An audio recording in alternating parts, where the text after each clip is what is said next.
The first time I saw my name on the wall, the night felt heavier than usual. There was no wind, no sound, nothing, just a terrifying silence that made my bones feel hollow. I was walking home on Redwood Lane, a quiet street in Cedar Hill, Ohio, when I noticed it. My heartbeat slowed. My breath felt cold. And on the abandoned brick house, painted in something dark and shiny, Jason. My name. I froze. The letters looked wet, like someone had written them only seconds before I arrived. A blood-freezing chill crawled down my spine. I looked around. Nobody. I whispered, "Who did this?" That's when I heard it. A small scratch from inside the house. Slow, dragging, like nails scraping a wooden floor. I stepped back. Then the shadow moved. A tall figure standing behind the window slowly tilted its head at me. I couldn't see a face, just a human-shaped darkness watching. My phone vibrated. A message from an unknown number said, "Stop looking at me." I dropped my phone. When I looked back at the window, the figure was gone. I ran home, every step echoing like something was following right behind me. I didn't sleep that night. Every time I closed my eyes, I saw that window and the name on the wall. But the real horror started the next morning. When I walked outside, people from the street looked disturbed. A neighbor pointed at my door. "Jason, did you do that?" My breath died in my throat when I saw it. Painted on my front door were the words, "I found you." My hands trembled. "Who did this?" A small whispering voice right behind my ear answered, "You did." I turned fast. No one. The air felt thick, cold, rotten, like something invisible was breathing on my neck. That night, I heard footsteps outside my bedroom door. Slow, steady, deliberate. I grabbed my phone. The same unknown number texted again. "If you're still listening, don't stop now." My heart stopped when the next message came instantly. "I'm inside your house." I didn't move. I didn't breathe. I just stared at my phone, praying the message was a joke, but deep down I knew it wasn't, because I could hear breathing behind my bedroom door. Slow, deep, wet, like something with a broken throat was struggling to inhale.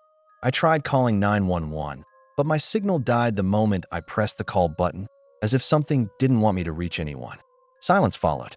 Then a knock came, not on my door, but on my wall. 3 slow knocks. I whispered, "Please stop." Another message buzzed. "I like your fear. Open the door." I shook my head, even though I knew the thing could probably see me. Then the doorknob turned. I gasped. It moved only a few inches before stopping. Cold air pushed under the door, like the thing outside was exhaling across the floor. I crawled backward, pressing myself into the corner of the room. The silence grew terrifying, so quiet I could hear my heartbeat slamming in my chest. Suddenly, the footsteps walked away. Relief washed over me, until I heard another sound. My closet door creaked open. A shadow crawled out with long arms, long fingers, and no face. Its body made soft clicking sounds like bone hitting bone. It crawled across the floor slowly, directly toward me. My voice cracked as I whispered, "Stay away." It stopped inches from my face, then raised one long finger and touched my cheek. Cold, like ice from a grave. My phone buzzed again with a message. "Do you like the way I touch you?" My scream got stuck in my throat. The shadow melted into the wall and vanished as if it had never been there.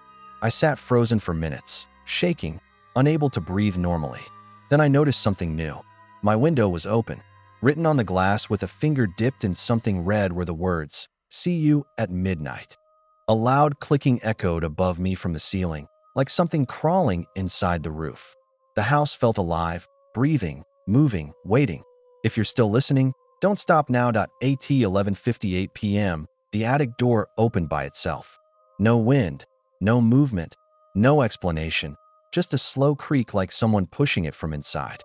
I grabbed a flashlight and slowly looked up the attic stairs. A thick, rotten smell crawled toward me. My heart punched my ribs. Something scraped the wood above me, something fast, crawling in circles. Then it spoke, a whisper not human. "Jason, come play." My flashlight flickered. Another whisper came closer. "You wrote your name on the wall, remember?" My skin burned with fear. I didn't write anything. The attic floor thumped as something large landed on all fours. Thump, thump. Then came a slow dragging sound moving toward the stairs. I stepped back.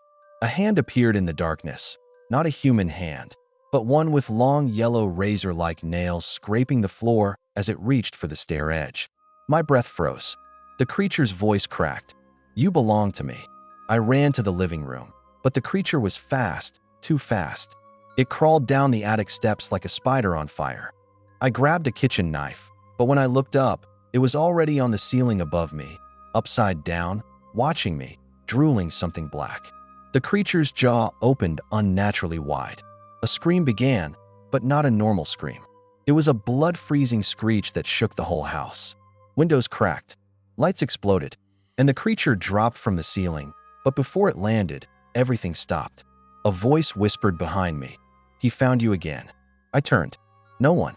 Then the creature vanished like smoke blown away by the wind. On the wall behind me, fresh writing appeared. "Midnight is over. The hunt begins." The night was alive. Every shadow on Maplewood Street, Cedar Hill seemed to breathe. I didn't sleep. I couldn't. The words on my wall haunted me. "Midnight is over. The hunt begins." My phone buzzed again. An unknown number. "You ran, but running is useless." A cold breeze slipped through my broken window. I shivered. Something was in my house. I knew it. Footsteps. Slow, deliberate. Each step matched my heartbeat, echoing louder than it should. I grabbed a baseball bat. The sound stopped. Silence. I tiptoed to the living room. Then the TV flickered.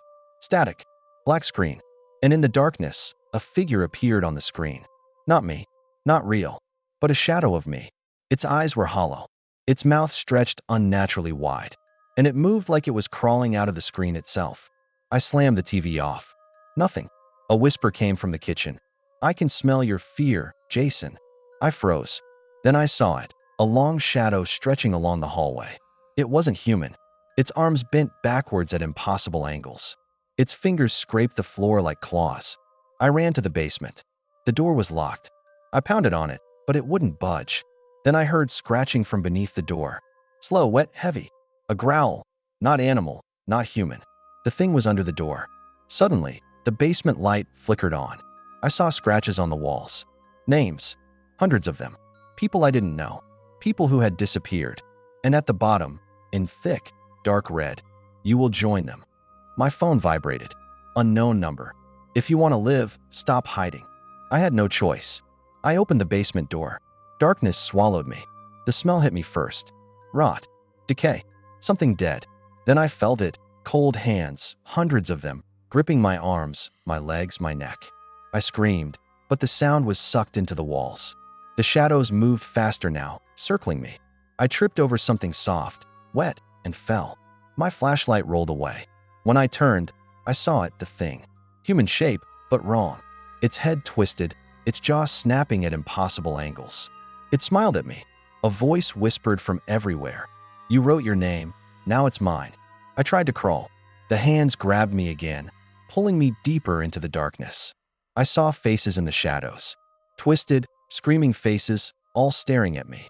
I wanted to scream, to fight, but the thing's voice echoed in my head. "There is no escape, Jason."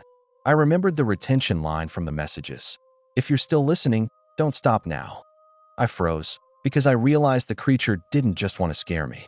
It wanted me to watch, to feel, to suffer. I felt it dragging me further. The basement walls started to pulse like a living heart. The darkness closed in. Then I heard it clearly, right in my ear. "I've been waiting for this." I clawed at the ground. The air grew thick. My vision blurred. And then everything went black. I woke up on the cold basement floor. Darkness pressed against my skin. My head throbbed. I could hear whispers, soft and mocking, coming from the walls themselves. I tried to move. My arms were pinned, not by hands, but by something invisible. Then I saw it. A figure emerged from the shadows. Not just one, but dozens of them. Twisted shapes with hollow eyes, faces like mirrors of my worst fears. One stepped forward. It raised its hand, long and bony, nails glinting in faint light. A voice echoed inside my head. "Do you remember the wall, Jason?" I remembered. The first night. The name. My name. Written in dark, wet letters on that abandoned house. The whispers grew louder, overlapping. "You wrote your name. You invited me in." Then a revelation hit me. It wasn't random. The creature, the shadows, they were born from me. Every fear I ever had, every guilty thought, every secret sin, they became this. I screamed, but the scream didn't escape my mouth. The figure approached, closer. I could see it clearly now, a distorted version of myself. My face stretched, eyes black, mouth wide, dripping shadows. It whispered, "I am you, and you belong to me." I tried to fight, threw my weight at it, but it passed through me. I fell to the floor, gasping. Then it raised its hand, pointing at the basement wall. Something shifted. The wall opened, a portal of darkness, endless, pulsing.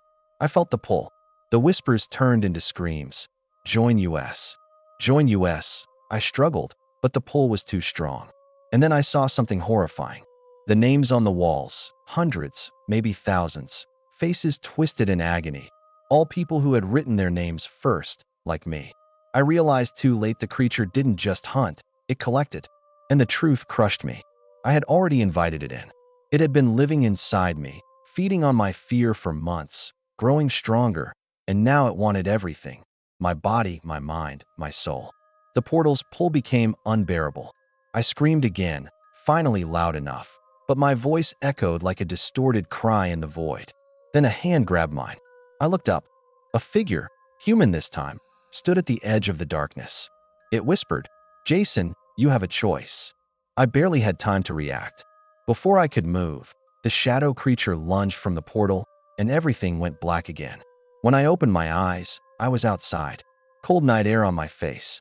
Streetlights flickered along Maplewood Street. I looked down at my hands. Clean. Human. Nothing yet. Then I saw my front door.